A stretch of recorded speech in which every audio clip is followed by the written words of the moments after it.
How to change the output tone in Ask AI. Want to make your answers from Ask AI sound more professional, friendly, or even funny? In this quick video, I will show you how to change the tone of AI response in Ask AI with just a simple trick. Let's go.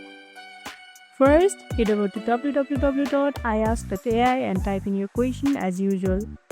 But this time, add a little extra to your prompt, something like explain the Internet of Things in a friendly tone or summarize this article in a formal tone. Ask AI understand lots of tones. Here are some you can try.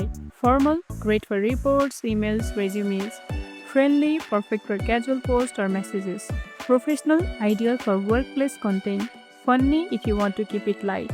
Persuasive, great for marketing or arguments.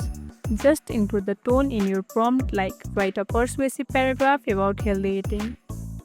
Didn't love the tone? Just say, can you rewrite that in a more casual tone? Ask AI will instantly change it up for you. You can even get more specific. The more context you give, the better the tone match. And that's how you change the output tone in Ask AI. Easy, flexible, and super helpful for any kind of writing.